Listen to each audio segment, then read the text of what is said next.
अस्सलामुअलैकुम नाजरीन। मिस्र से सुल्तान सलाहुद्दीन अयूबी की गैर हाजिरी के दिनों का वाक़या है कि दिन के वक्त दरिया की देखभाल वाली सरहदी चौकी के दो घुड़सवार गश्त पर निकले और मामूल के मुताबिक दूर तक निकल गए। एक जगह दरिया के किनारे सब्जाजार था, सायादार दरख्त थे और यह जगह बहुत ही खूबसूरत थी। गश्त वाले संतरी इस जगह आकर आराम किया करते थे। एक अरसा से उन्होंने किसी सूडानी को दरिया से आते नहीं देखा था। इब्तदा में उन्होंने बहुत से आदमी पकड़े थे, जिनमें बाज तखरीबकार और जासूस थे। इसके बाद यह दरियाई रास्ता वीरान हो गया था। अब संतरी सिर्फ ड्यूटी पूरी करने आते और चौकी की नज़रों से ओझल होकर बैठ जाते थे। इन दो सवारों का भी यही मामूल था। इस मामूल से अब वो तंग आ गए थे। दरिया के किनारे इतनी सरसब्ज जगह भी उन्हें अच्छी नहीं लगती थी। हर रोज़ दरिया को देख देख कर वह उसके हुस्न से उकता गए थे। उस रोज़ वो संतरी गश्त के इलाके में गए तो वह उगती हुई सी बातें कर रहे थे। वो इस सरसब्ज जगह से कुछ दूर थे तो उन्हें वहाँ 4-5 ऊँट बंधे हुए नजर आए। 8-10 आदमी बैठे हुए थे और 4 आदमी दरिया में नहा रहे थे। दोनों सवार आगे चले गए मगर रुक गए। वो कोई इंसान नहीं हो सकते थे। उन्हें जिस चीज़ ने हैरत से ज़्यादा खौफ में मुब्तला कर दिया था वो ये थी कि दरिया में 4 आदमी नहीं बल्कि 4 जवान लड़कियां नहा रही थीं। घोड़सवार ये समझकर डर गए कि ये जल परियां हैं। उन्होंने वहीं से वापसी का इरादा कर लिया, लेकिन जो आदमी बैठे हुए थे उन्होंने उनकी तरफ देखा। 2 आदमी उठकर उनकी तरफ आए। लड़कियों ने भी उन्हें देख लिया था। वो चारों दरिया से निकलकर किनारे की खुशकोट में चली गईं। घोड़सवारों का खौफ जरा कम हुआ। वो आकर फौजी थे। करीब जाकर उन्होंने उन 2 आदमियों से पूछा कि वो कौन हैं और यहाँ क्या कर रहे हैं। दोनों आदमियों ने झुककर सलाम किया। वो सहराई लिबास में थे। उन्होंने बताया कि वो काहिरा के ताजर हैं। बहुत से सरहदी देहात में माल फिरोख्त करके वापस जा रहे हैं। काहिरा जाने का ये रास्ता तो नहीं, एक सवार ने कहा। लड़कियों का शौक है कि दरिया के किनारे किनारे जाएंगे। एक ने जवाब दिया, हम अपने काम से फारिग हो गए हैं, वापसी की कोई जल्दी नहीं, 2-3 रातें यहीं क़याम करेंगे। अगर आपको शक हो तो चलकर हमारा सामान देख लें। हमारे पास बहुत सारी रकम है, वो भी देख लें ताकि आपको यकीन हो जाए कि हम वाकई मिस्र के ताजर हैं। दोनों घुड़सवार उनके साथ चल पड़े और क़याम की जगह पहुंचे तो सब उठ खड़े हुए। सब ने झुककर सलाम किया, फिर दोनों के साथ मुसाफा किया। एक आदमी ने पूछा कि वह उनका सामान नहीं देखेंगे। घोड़सवार संतरी घोड़ों से उतर चुके थे। उन्होंने एक दूसरे की तरफ देखा और कहा कि वह सामान नहीं देखेंगे। एक आदमी ने सुल्तान सलाहुद्दीन अयूबी की फौज की तारीफें शुरू कर दी। फिर उन्होंने उन दोनों की जवानी, दिलेरी और फर्ज की तारीफें की। उन्होंने ऐसी कोई बात ना की जिससे इन दोनों को कोई शक होता। यह दोनों सरहदी सिपाही उन आदमियों की बातों और खसूसन लड़कियों में ऐसे महव हुए कि अपनी ड्यूटी भूल गए। सरहदी इलाके में इतनी मुद्दत से पड़े रहने और फारिग होने के जो बुरे असरात थे वो बड़ी खतरनाक नफ्सियाती तशनगी बनकर उन पर गालिब आ गए। एक आदमी दरिया के किनारे बर्छी लिया खड़ा मछलियां पकड़ रहा था। वो पानी पर दाने फेंकता था, मछलियां ऊपर आ जाती थीं। वो ऊपर से बर्छी मारता तो एक मच्छी बर्छी की अन्य में परोई हुई बाहर आ जाती। वो बहुत सी मछलियां पकड़ चुका था। किसी ने लड़कियों से कहा कि वो मछलियां भूने। चारों लड़कियां दौड़ी गईं। उन्होंने आग जली और मछलियों को काट कर आग पर रख दिया। दरियाई नील के किनारे इन सिपाहियों के सामने भुनी हुई मछलियों और खुश्क पका हुआ गोश्त रखा गया तो देख कर ही उन पर नशा तारी हो गया। सब मिलकर खाने लगे तो खाना और ज्यादा लजीज हो गया। खाने के दौरान दोनों ने देखा कि एक लड़की उनके एक घोड़े की गर्दन और ज़हन पर हाथ फेरती और घोड़े को इश्तियाक से देखती थी। एक बूढ़े ने सिपाहियों से कहा, इन लड़कियों ने कभी घोड़े की सवारी नहीं की और यह जो लड़की घोड़े के करीब खड़ी है घोड़सवारी की शौकीन है, लेकिन इसे घोड़े पर बैठने का कभी मौका नहीं मिला। हम इन चारों का शौक पूरा कर देंगे। एक सिपाही ने कहा। खाने के बाद वो सिपाही उठा और अपने घोड़े के पास चला गया और लड़की से कहा कि आओ, मैं तुम्हें सवारी कराता हूँ। लड़की घोड़े के करीब गई। सिपाही ने उसका पांव उठाकर रकाब में डाला और वह घोड़े पर बैठ गई। सिपाही को किसी ने आवाज दी। सिपाही उस तरफ मुतवज्जे हुआ। अचानक घोड़ा दौड़ पड़ा। लड़की की चीखें सुनाई दी। सिपाही ने घूम कर देखा, घोड़ा सर पर दौड़ा जा रहा था। उसके ऊपर लड़की इधर उधर गिरती और संभलने की कोशिश करती थी। सब ने शोर बपा कर दिया कि घोड़ा बेलगाम हो गया है, लड़की गिरकर मर जाएगी। सिपाही के करीब उसके साथी का घोड़ा खड़ा था। वह उछल कर उस घोड़े पर सवार हुआ और एड़ लगा दी। लड़की वाला घोड़ा एक चट्टान से घूमकर नजरों से ओझल हो गया। सिपाही ने अपने घोड़े की रफ्तार इंतहा तक पहुंचा दी। उसे मालूम था कि लड़की गिरी और उसका पांव रकाब में फंसा रह गया तो उसकी हड्डियां टुकड़े टुकड़े हो जाएंगी और घोड़ा उसे घसीट घसीट कर हड्डियों से गोश्त उतार देगा। सिपाही ने घोड़ा चट्टान से मोड़ा। आगे खुली वादी थी। लड़की को घोड़ा उठाए दौड़ा जा रहा था। कुछ आगे जाकर घोड़ा मुड़ा और फिर नजरों से ओझल हो गया। वो आगे जाकर मुड़ा। उसे घोड़ा नजर न आया। अजीब बात यह थी कि उसे अब कोई आवाजें नहीं सुनाई दे रही थीं, न घोड़े के टापू की न लड़की की चीखें। वो समझा कि घोड़ा किसी खड़ में जा गिरा है। उसने घोड़े की रफ्तार कम कर दी। कुछ और आगे गया तो एक ओर से उसे लड़की की आवाज सुनाई दी। इधर। सिपाही ने उधर देखा तो उस पर खौफ तारी हो गया। घोड़ा खड़ा था और लड़की इत्मीनान से उस पर सवार थी। उसके चेहरे पर डर या घबराहट नहीं, बल्कि होंठों पर मुस्कुराहट थी। सिपाही ने एक बार तो इरादा कर लिया कि घोड़े को एड़ी लगाए और भाग जाए। तुम सिपाही हो, मर्द हो, लड़की ने उसे कहा। मुझसे डर रहे हो? वो उसके करीब गया तो लड़की ने कहा, घोड़ा बेलगाम नहीं हुआ था, मैंने उसे खुद एड़ लगाई और भगाया था और चीखें मारकर यह जाहिर किया था कि घोड़ा बेलगाम हो गया है और मैं गिर पड़ूंगी। मुझे उम्मीद थी कि तुम मेरे पीछे आओगे। मैं अनाड़ी नहीं, शाह सवार हूँ। तुमने यह धोखा क्यों दिया है? सिपाही ने पूछा। मुझे तुम्हारी मदद की जरूरत है, लड़की ने कहा। मैं ये बातें सबके सामने नहीं कर सकती थी।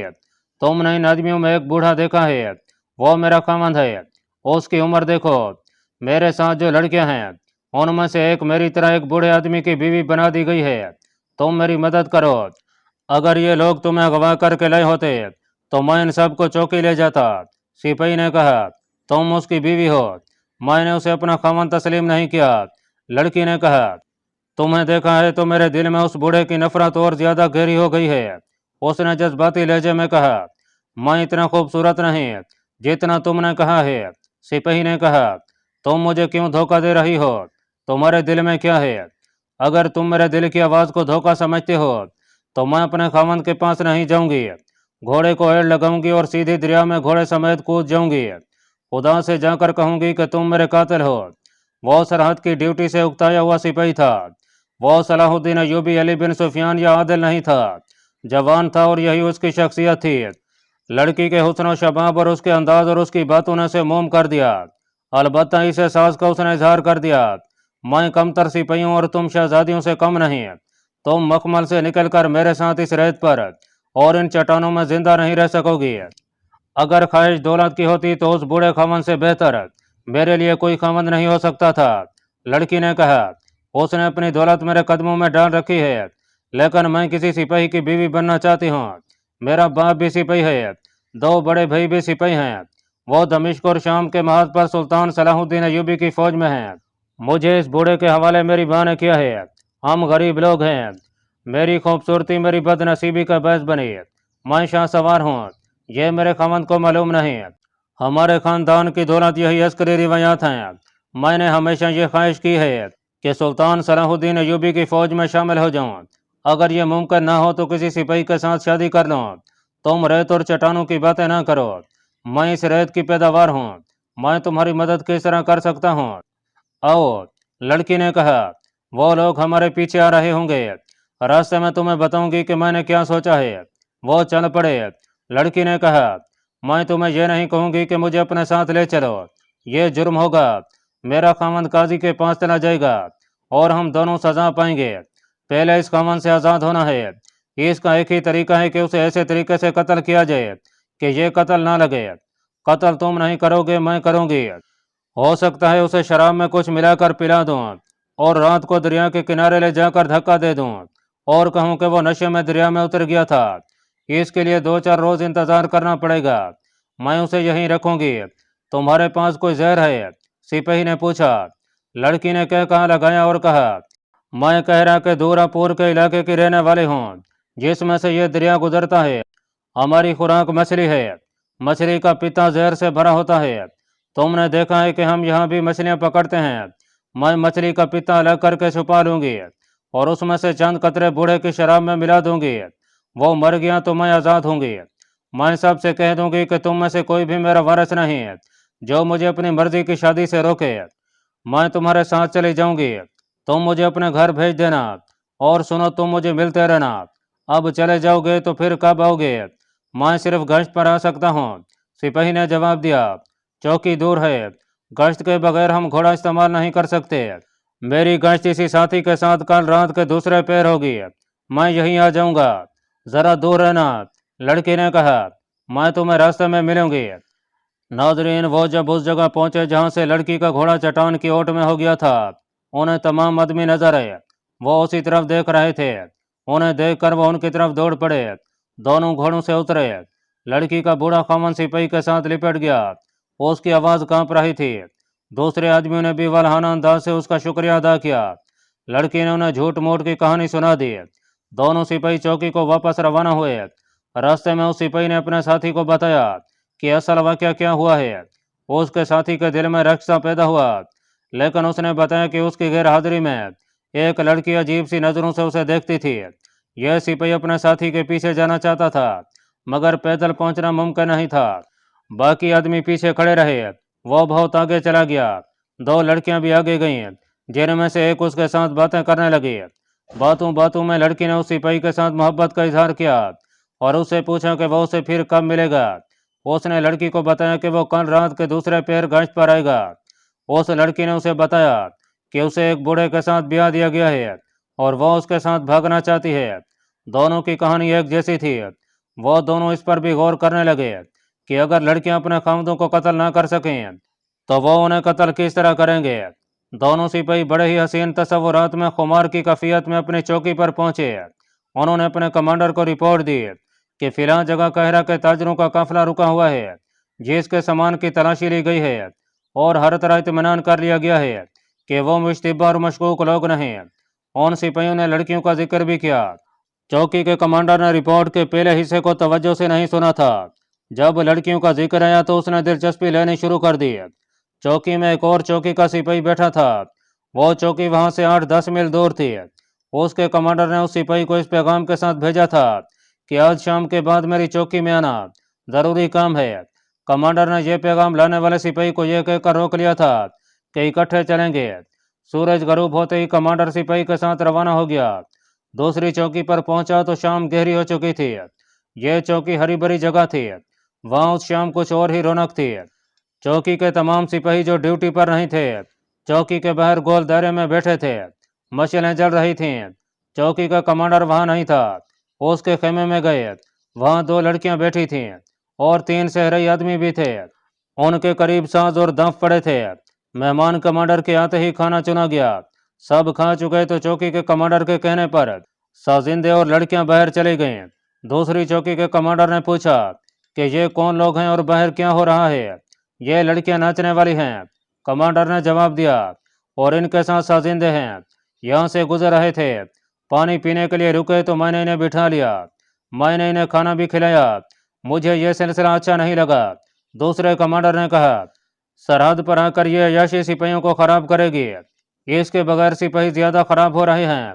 मेजबान कमांडर ने कहा, तुम्हें सिपाहियों ने कभी परेशान नहीं किया कि उनकी जगह दूसरे दस्ते लाए जाएं। मेरी चौकी में तो 2 सिपाही आपस में लड़ भी चुके हैं। मेहमान कमांडर ने कहा, अब तो सिपाहियों को मामूली सी बात पर गुस्सा आ जाता है। मैं अपने सलार हल्कन तक दरख्वास्त भिजवा चुका हूँ कि हम पर रहम करें और हमारी बदली करें। मेजबान ने कहा। उसने कोई जवाब नहीं दिया। मैं कहता हूँ उन्हें उस महाज पर भेज दें जहाँ बहुत ही सख्त जंग हो। यहाँ से हटा दें। हम अपना फर्ज अदा कर चुके हैं, अब दूसरों को भेजें।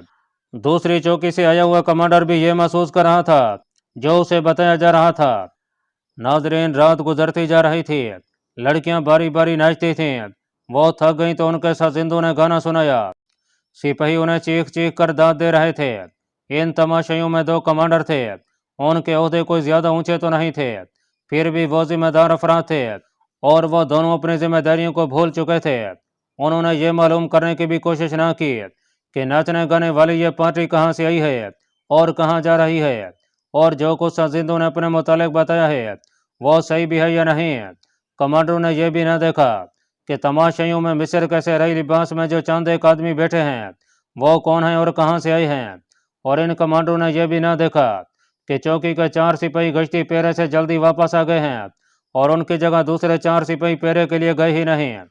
चौकी से कुछ दूर रात की तरह सियाह चेहरों वाले कमोबेश 50 आदमी एक दूसरे के पीछे सूडान की तरफ से आ रहे थे।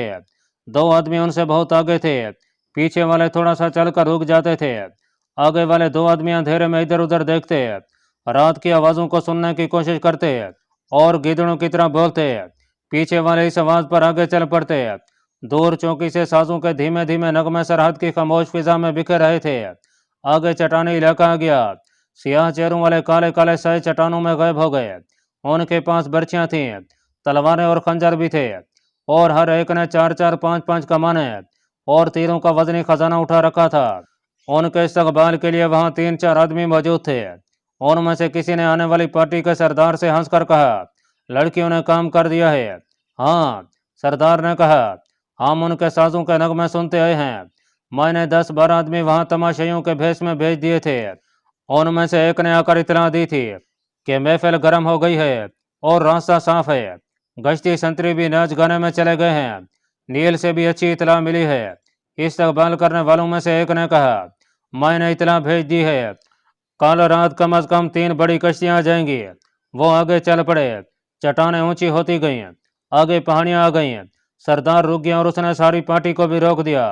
उसने इस्तकबाल करने वालों से सरगोशी में कहा, ये ना भूलना कि ये सब हबशी हैं। इनका मजहब अजीब व गरीब है। इनकी आदतें और रसूमात तुम्हें हैरान कर देंगी। एहतियात करनी है कि ये जैसी कैसी मुज़क्का खेज हरकत करें, उसे एहतराम की निगाह से देखना। हम इन्हें मजहब के नाम पर लाए हैं। एक मुश्किल पेश आएगी। ये लोग जंग से पहले इंसानी कुर्बानी देने के कायल हैं। ये इनका सरदार बताएगा कि कुर्बानी मर्द की देनी है या औरत की, या एक मर्द और एक औरत की। अगर हमने इनकी ये रस्म पूरी कर दी तो फिर इन्हें लड़ाई में देखना, कहरा की ईंट से ईंट बजा देंगे। सुल्तान सलाहुद्दीन अयूबी की ये फौज उनके सामने एक दिन से ज्यादा ठहर नहीं सकेगी। ये सूडानी हबशी थे जिन्हें मिस्र में दाखिल किया जा रहा था। इन्हें छुपाने के लिए इस पहाड़ी खित्ते का इंतखाब किया गया था। फिरौनों के वक्तों की गार जो दरअसल जमींदोज इमारतें थीं, बहुत बड़ी फौज को घोड़ों और ऊँटों समेत छुपा सकती थीं। सूडान में खूंखार हबशियों को उनके मजहब और तोहम परस्ती के जरिए इकट्ठा करके फौजों के खिलाफ लड़ने की ट्रेनिंग दी जा रही थी। लड़ने के तो वो माहिर थे। उनके कबीलों की जंगें होती रहती थीं। तीर अंदाजी और निशाने पर बर्छी फेंकने के वो माहिर थे। सूडान के हुक्मरानों ने सलेबियों से मुआहदा करके बहुत से सलेबी फौजी अफसरों को बुला लिया था। वो इन हबशों को मुनज़्ज़म और बाकायदा कमांड के तहत लड़ने की ट्रेनिंग दे रहे थे। इससे पहले सूडानी फौज 2 बार शिकस्त खा चुकी थी। तीसरी जंग उस वक्त हुई थी जब सुल्तान सलाहुद्दीन अयूबी के भाई तकीउद्दीन ने सूडान पर हमला किया था। सूडानियों ने यह हमला नाकाम करके तकीउद्दीन की फौज को बुरी तरह बिखेर दिया था। तकीउद्दीन सुल्तान सलाहुद्दीन अयूबी की मदद से अपनी बची कुची फौज वापस ले आया था। उसमें सूडानियों की नाकामी यह थी कि उन्होंने तकीउद्दीन का ताक़ुब न किया और मिस्र पर हमला न किया। अगर सूडानी ताक़ुब करते तो तकीउद्दीन की फौज इतनी थकी हारी थी कि मिस्र को सूडानियों से बचा ना सकती। इन नाकामियों को देखते हुए सलेबियों ने सुल्तान सलाहुद्दीन अयूबी का तरीका जंग आजमाने की स्कीम बनाई थी। उन्होंने देख लिया था कि सुल्तान सलाहुद्दीन अयूबी कम से कम नफरी से ज़्यादा फौज पर शब खून किस्म का हमला करता और जमकर लड़ने की बजाय अपने दस्तों को घुमा फिरा कर लड़ाता और बड़ी से बड़ी घुटी हुई फौज को बिखेर देता है। उन्हें यह भी मालूम था कि इस किस्म के हमले के लिए बड़ी ही सख्त ट्रेनिंग और ख़ास किस्म के सिपाहियों की ज़रूरत होती है। आम किस्म की फौज सिर्फ हजूम की सूरत में लड़ सकती है। चुनाचे उन्होंने हबशी कबाइल में जंगी जनून पैदा करके थोड़ी सी फौज तैयार कर ली थी और उन्हें शब खून की ट्रेनिंग दी थी। वो कहरा वालों को बेखबरी में दबोच लेना चाहते थे। अब सुल्तान सलाहुद्दीन अयूबी मिस्र में नहीं था। उन्हें यकीन था कि सुल्तान सलाहुद्दीन अयूबी की गैर हाजिरी में वो मैदान मार लेंगे। उन्हें इस हमले की कमान के लिए एक ऐसे जर्नैल की ज़रूरत थी जो मिस्र की फौज का होता, कि वक्त और कुव्वत कम से कम सर्फ हो और हमला सही ठिकानों पर हो। उनकी यह ज़रूरत सुल्तान सलाहुद्दीन अयूबी के सलार अलकंद ने पूरी कर दी थी। सूडान के हबशियों की फौज को छुपाने के इंतजाम अलकंद नहीं किए थे। उसने मिस्री फौज के 4-5 जूनियर कमांडर भी अपने साथ मिला लिए थे। जासूसों के जरिए उसका रब्ता सूडान के साथ था। अब यह फौज मिस्र में दाखिल हो रही थी। रात गए तक चौकी पर नाच गाना होता रहा। दूसरी चौकी का कमांडर वहां से अपनी चौकी के लिए रवाना होने लगा तो उसने उस चौकी के कमांडर से कहा कि वो उन लोगों से कहे कि कल रात उसकी चौकी पर आए। सजिंदे मान गए। उन्हें और जाना ही कहा था। वो तो सूडानियों बल्कि अलकंद के भेजे हुए लोग थे।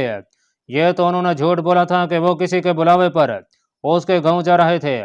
ان کے ذمہ یہی کام تھا کہ ان 2 چوکیوں پر پانی پینے کے بہانے رکیں اور ایسی باتیں کریں کہ چوکیوں کے کمانڈر ان کے جال میں آ جائیں۔ کمانڈر ان کے جال میں آ گیا۔ اس نے دریا والی چوکی کے کمانڈر کو بھی بلا لیا اور 50 حبشی سرحد پار کر کے پہاڑیوں کے پیٹ میں غائب ہو گئے۔ ناظرین، اگلی رات دونوں رقاصیں دریا والی چوکی پر جا پہنچی اور وہاں بھی رونق پیدا کی گئی جو اس چوکی پر کی گئی تھی۔ رات کے دوسرے پیر دریا کے ساتھ ساتھ گشت کرنے والے 2 سپاہی واپس آ گئے۔ ان کی جگہ دوسرے 2 سپاہی روانہ ہونے لگے۔ انہیں ساتھیوں نے کہا کہ وہ یہ رونق چھوڑ کر نہ جائیں۔ کمانڈر اس وقت لڑکیوں اور ان کے رقص میں مست ہے، لیکن وہ دونوں یہ کہہ کر چل پڑے کہ وہ اپنے فرض میں کوتاہی نہیں کرنا چاہتے۔ یہ وہی 2 سپاہی تھے جنہیں لڑکیوں نے محبت کا اظہار کر کے کہا تھا کہ وہ اپنے بوڑھے خمدوں سے نجات حاصل کر کے ان کے ساتھ جانا چاہتی ہیں۔ انہیں فرض کا اتنا خیال نہیں تھا جتنا ان لڑکیوں کے پاس پہنچنے کا اشتیاق تھا۔ اس سے پہلے وہ آہستہ آہستہ چلتے رکتے اور چلتے تھے، مگر اس رات چوکی سے ذرا دور ہوتے ہی انہوں نے گھوڑے دوڑا دیے۔ ایک جگہ گھوڑے روک کر اترے اور آہستہ آہستہ چلتے الگ ہو گئے۔ دونوں لڑکیوں مختلف جگہوں پر ان کا انتظار کر رہی تھیں۔ دونوں نے کہا کہ وہ اپنے خامدوں کو شراب میں خواب اور سفوف پلا کر سلا آئی ہیں۔ اس جگہ سے تھوڑی دور آگے جہاں ان سپاہیوں نے تاجروں کے قافلے کو بیٹھے دیکھا تھا، دریا کے کنارے 4 سے ادھر ادھر حرکت کر رہے تھے۔ دریا کی ہلکی ہلکی رہلیں جلترنگ بجا رہی تھیں۔ یہ آدمی پانی کی سطح پر تاریکی میں دور دیکھنے کی کوشش کر رہے تھے۔ وہ بے چین ہوئے جا رہے تھے۔ ایک نے کہا انہیں اس وقت تک آ جانا چاہیے تھا۔ دوسرے نے کہا انہیں اطلاع تو دے دی گئی تھی۔ ایک نے آنکھیں سکیڑ کر کہا وہ بات بان معلوم ہوتے ہیں۔ ایک نے دیا جلا کر آہستہ آہستہ دائیں بائیں ہلانا شروع کر دیا۔ دریا میں دور 2 دیے جلتے نظر آئے اور بجھ گئے۔ تھوڑی دیر بعد ایک بات بانی کشتی کنارے کے ساتھ آ لگی۔ اللہ پاک کمی بیشی معاف فرمائے۔ اللہ آپ کا حامی و ناصر ہو، آمین۔